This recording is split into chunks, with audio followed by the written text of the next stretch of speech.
And let's talk about the match preview, and let's go and look at the form of these two clubs coming into it. Nottingham Forest, obviously, with that points deduction, fighting for their lives, scrapping for their lives at the bottom. A really impressive win last time out against Fulham. You know, completely blew them away, didn't they, in the opening 20 minutes of the game, going 3-0 up.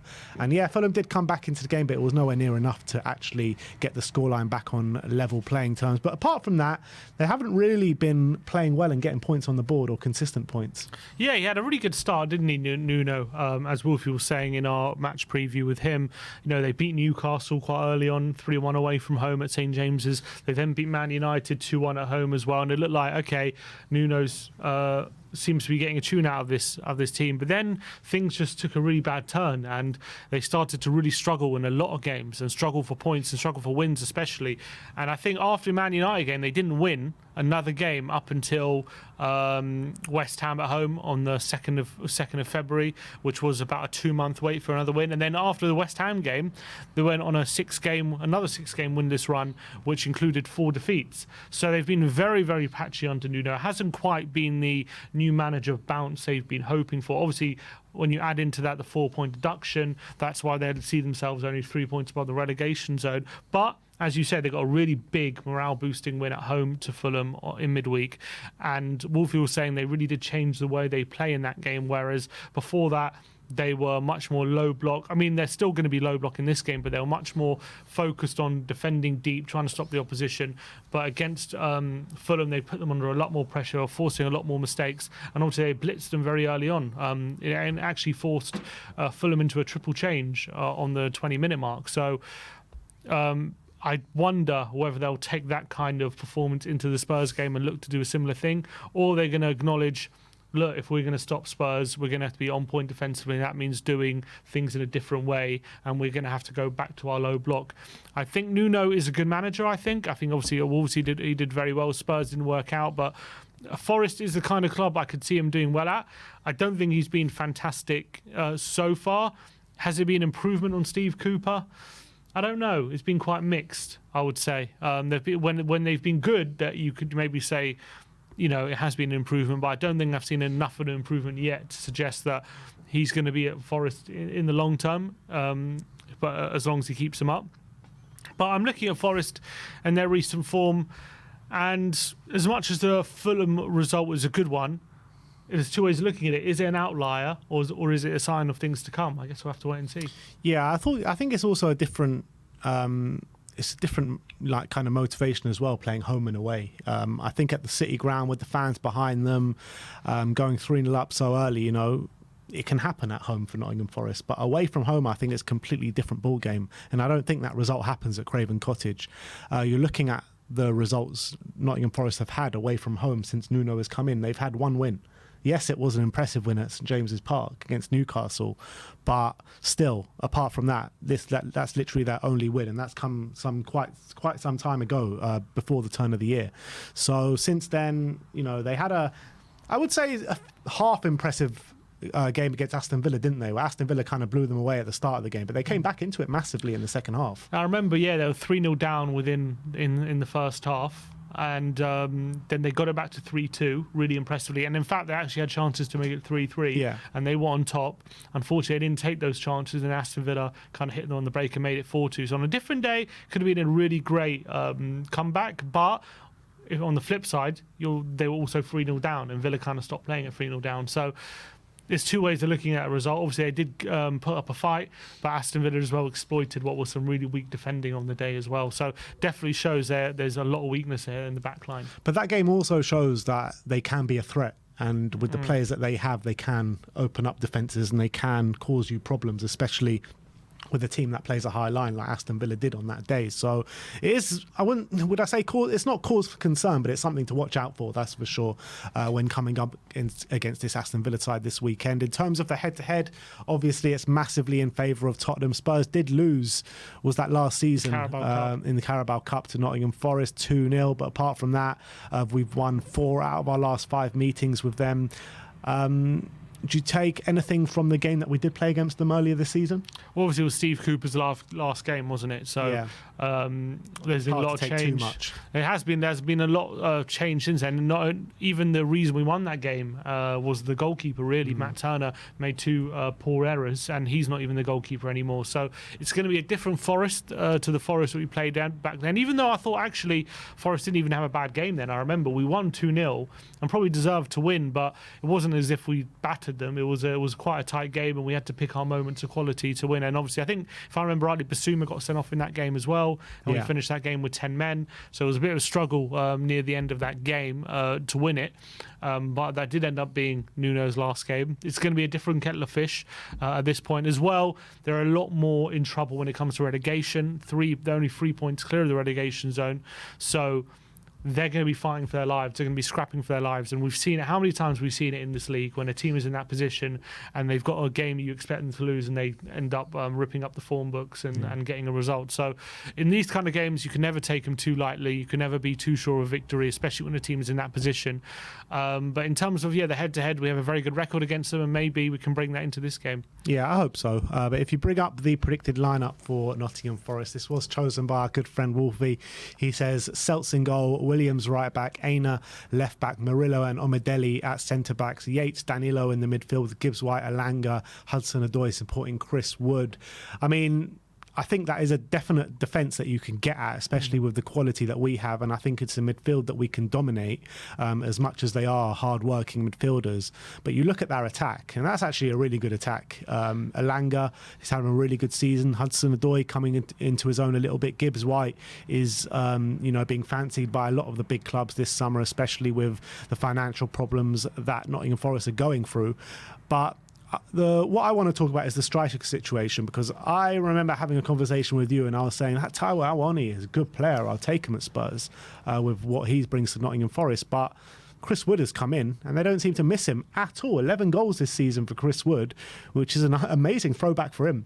Chris, look, I think Chris was actually always been a pretty good striker. I think he's one of the only strikers who has 10 Premier League goals in over 5 seasons, I believe. One of the only ones in the league at the moment. So he's always been a decent striker. He's definitely in a rich vein of form at the moment. He's someone we're going to have to be wary of, because when you've got a striker who's such a physical threat like Wood and they're in good form, then they can be very hard to stop. And I think Wood recently, there's been some outrageous finishes in his repertoire recently, especially that one at home to Palace, where he's got the ball, he's facing the ball, the goal is behind him, and it's an impossible angle. He seems to flick it over Dean Henderson, who's standing on his line. He kind of lobs him with a header from a short distance, which I thought was an unreal finish. So when a striker's in that kind of form, you definitely have to be careful about that. We've got to make sure that Romero and Van der Ven are dealing with them.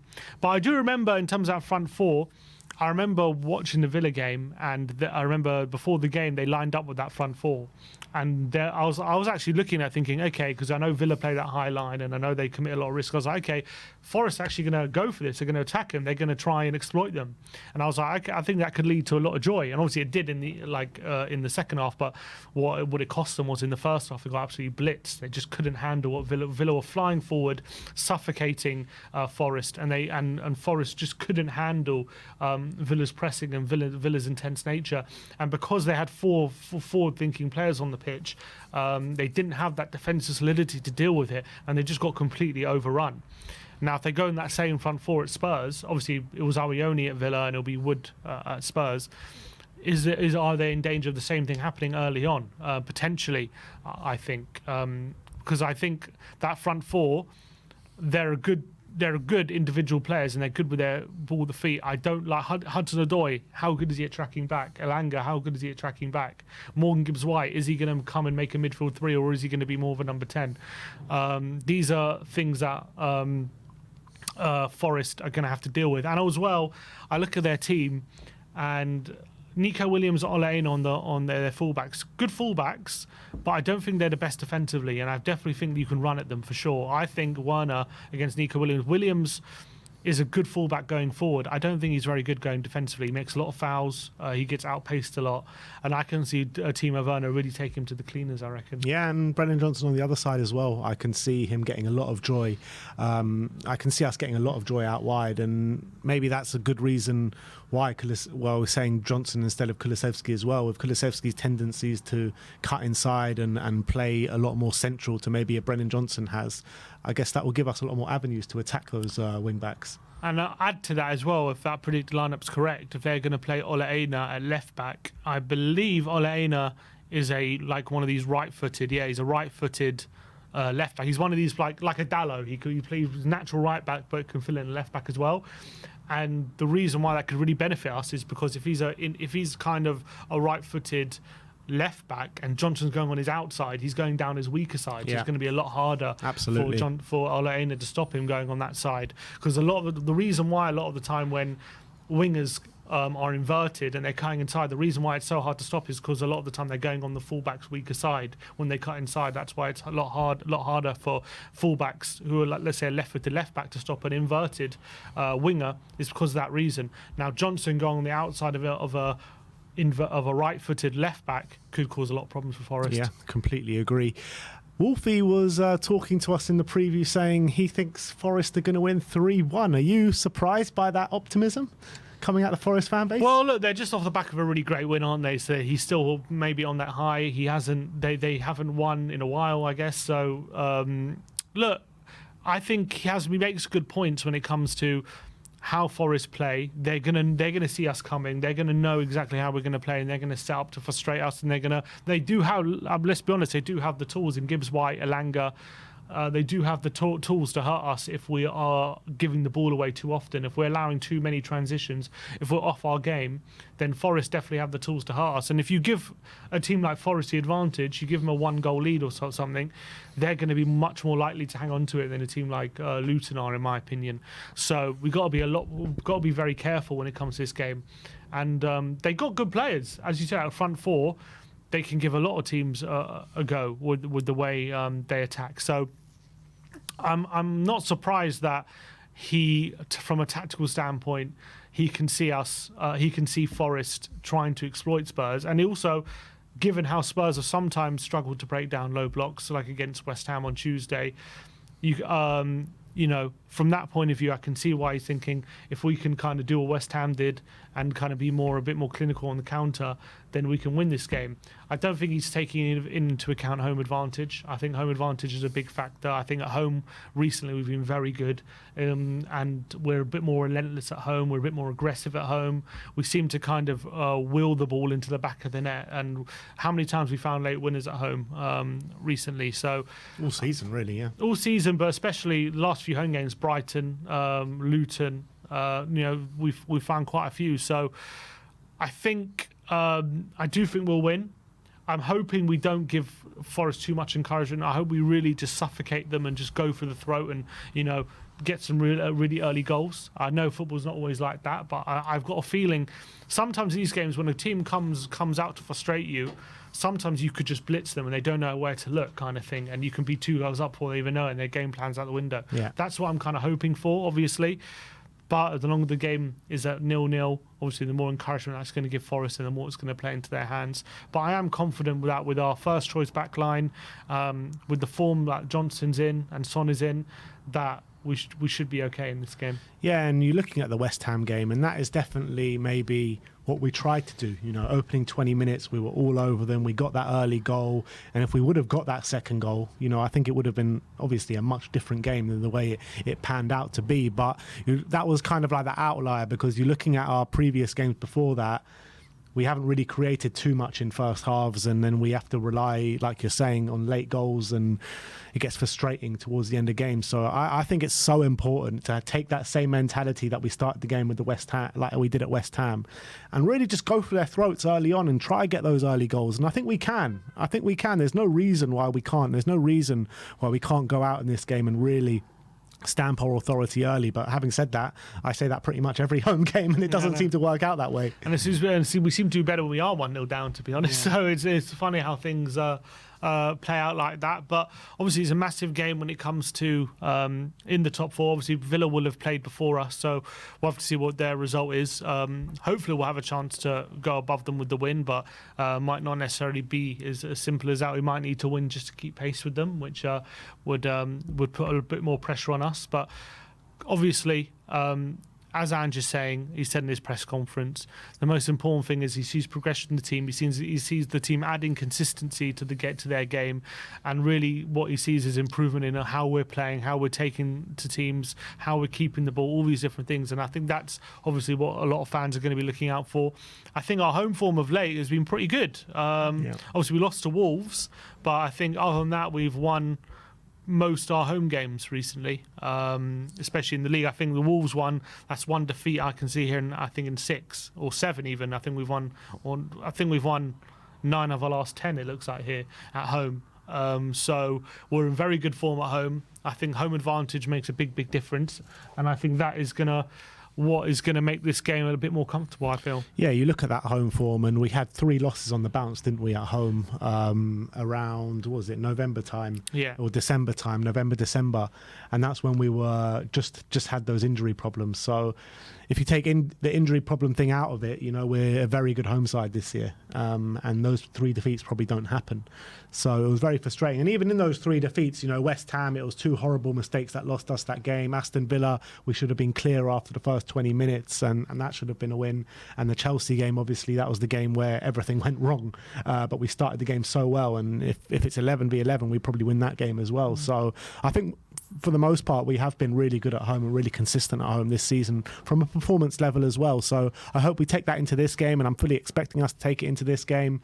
I just think maybe it's not going to be as easy as maybe some people think, but I do think we get the 3 points. Yeah, and I as I say, I wouldn't be surprised if it's another late show.